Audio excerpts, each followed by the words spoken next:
So hope everyone had a good Easter. So last week I posted just in regards to these turkey calls I had pretty much finished last week. So just a little more news on this. I actually got a pretty good industry connection, and I ordered some more supplies just to be able to accommodate people's budgets better. So got this like basic black turkey pot, striker, call, whatever. So I've got I believe like 6 of these on the way that's going to be offered at a lower price. Some used options. I also have some supplies left over from making these, and I have a couple of plastic prefabricated pots on the way, so I'm going to be finishing up the last of my slate and glass using that, and that'll be a cheaper option. So I should be able to offer turkey calls of this nature, anywhere from maybe 20, 30, 40 up to $100 depending on the needs of some people. I also ordered some mouth calls, and I'm going to be working on some box call options for people. So I'm not in a rush to sell anything, but I have a lot of contact with like new hunters and turkey hunters and all that. So maybe over the next few months to years, if you need anything, I will be definitely doing my best to have a lot of options for people getting into turkey hunting. So I'm going to hopefully have a wide variety of mouth calls, box calls, strikers, completed pots and all that stuff. So last week I also talked about how I got another project I'm working on, a bow. So I've been working on this, and this bow was in pretty rough shape when I acquired it. This actually belonged to a man in West Virginia, and I believe that man is in his 50s, and he's owned this bow pretty much his entire life. So he actually was just clearing out his place and got rid of it. When I got it, the finish was in really rough shape, and these bows are basically built, so this is like one wood piece, and then the handle is basically 2 other wood pieces that are kind of shaped to the bow. Those were all falling off. The grip was all rotted and fallen off.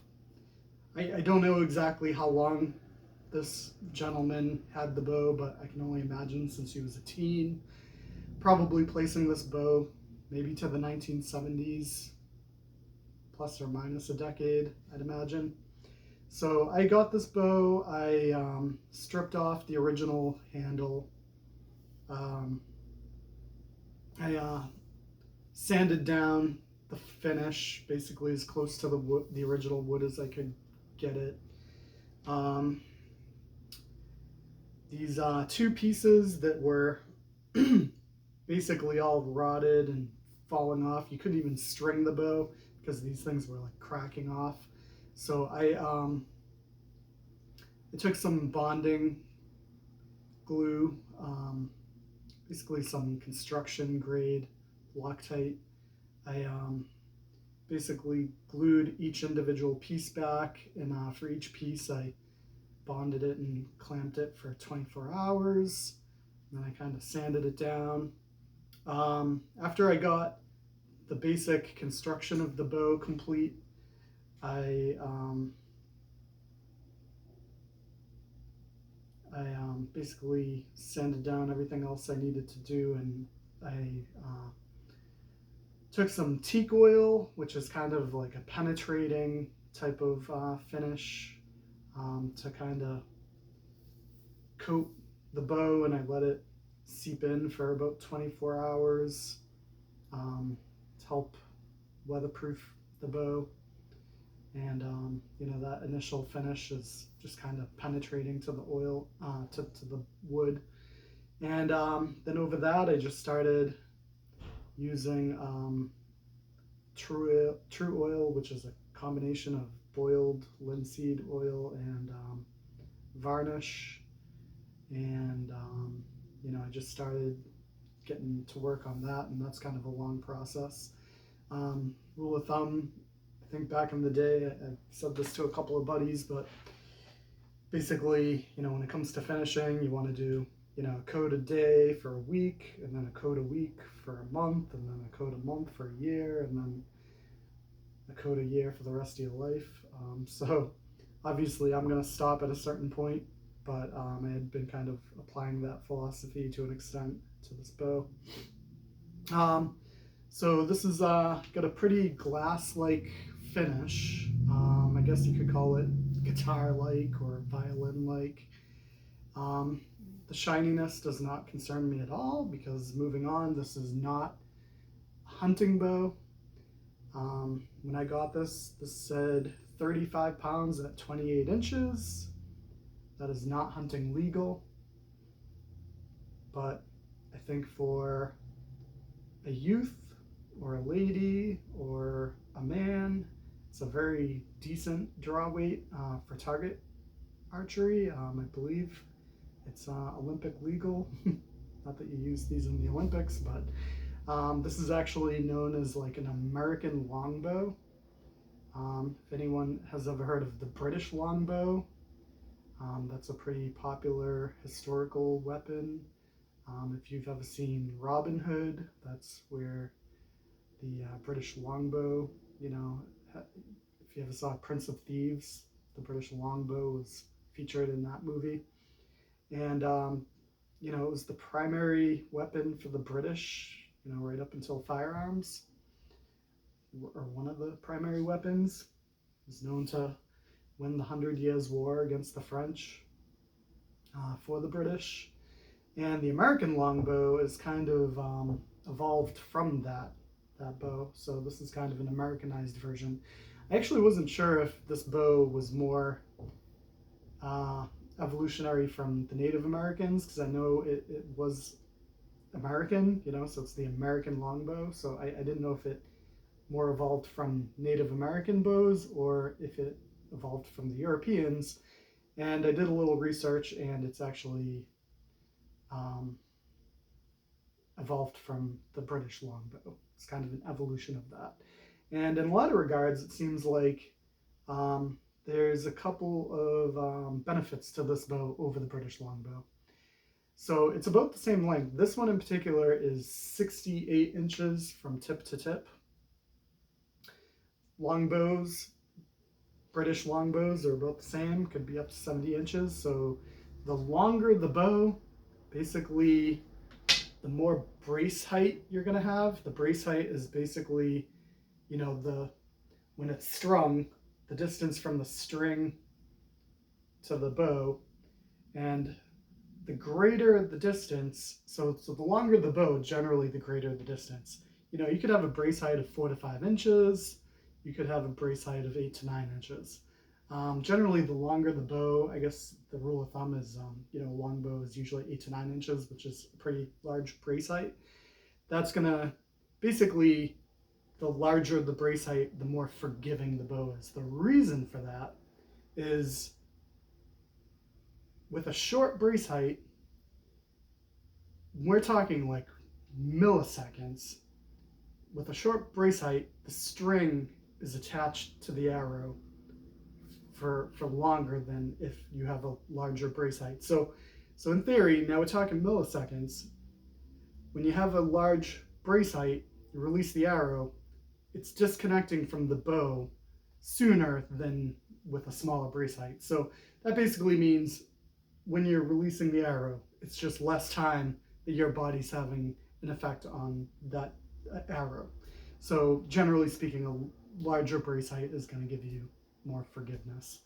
And I don't know the exact physics behind it, but the American longbow in particular has, you got this bow, and then you see this handle, how it kind of comes back in. I don't know, that's obviously affecting the brace height somehow, but supposedly due to this, you're getting even more forgiveness versus the English longbow, and you're actually, I'd have to do tests myself, and I haven't, but I guess you'll get more feet per second on the actual arrow if you're keeping all other factors the same. So I don't know what the truth is, but that's what they say, and I believe it. So that's that. So after I provided this glass-like finish, I got some buckskin wrap and just wrapped the handle, and I now have a I think they call it a Flemish Twist D97 fast flight bowstring that was custom made to my specifications based on some measurements I took on the way. Spared no expense. There's a few different, string options for bows, ranging from like $5 to 20, $25. I spared no expense with this bow. I got the most expensive wrap I could get. I got the best string I could get. Took a lot of time on the finish. So this is going to be shooting about 35 pounds at 28 inches. I'm kind of customizing this for more on the youth beginner side-ish. It's not going to be used for hunting. It's just a really decent target bow for anyone that is going to be taking up archery. And this nice leather quiver. It's traditional.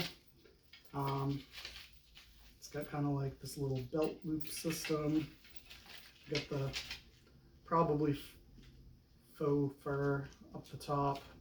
That's just to kind of provide some padding at the top for the arrows. And we've got these traditional arrows. So these are wood. And these are 27.5 inches, which I thought was a good compromise. That'll make this bow decent for probably anywhere from, youth up to, I think like a full-grown adult male.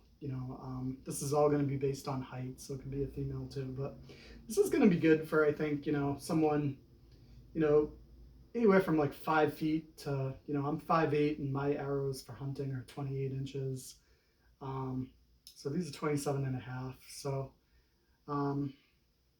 they might be a bit short for, 6'4" grown adult male or female.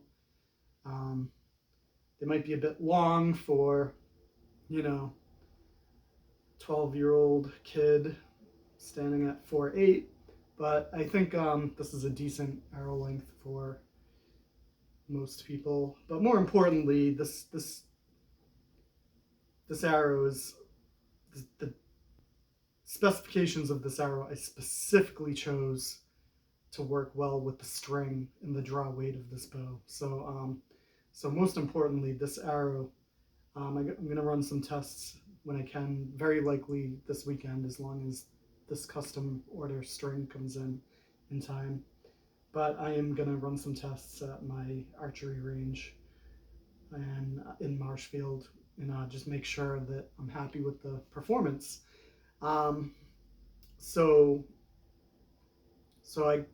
This bow has 6 arrows, and these arrows are quite literally specifically tuned to the specifications of this bow, in accordance with the string I ordered and the brace height and all that. Now I'm talking the actual spine of the wood and the diameter, length, and specifically these are real turkey feathers. That's 100% required because with this bow we're not going to be running any sort of nothing for like an arrow rest. It's just going to be really sitting right on the hand here. And I got a little more work on the string to do once I get it. I'm probably going to clamp on a, knock rest area, whatever. But yeah, so this is the project I've been working on. So again, I'm just gonna have this. I'm gonna shoot it, this weekend, just to make sure it's good. I'll be holding on to it, so I will definitely be willing to let this go. So if anyone is interested in getting archery, I definitely, let this go. And, definitely you can visit my archery range in Marshfield. I can give you some instruction, maybe 30 minutes, free. But yeah, that's my project for like the last couple of weeks as I've been working on these turkey calls. So that's it. And other than that, I'm just waiting on some more affordable turkey call options. Again, I'm waiting on some mouth calls to come in, box calls, some plastic, strikers and slate calls and all that good stuff. So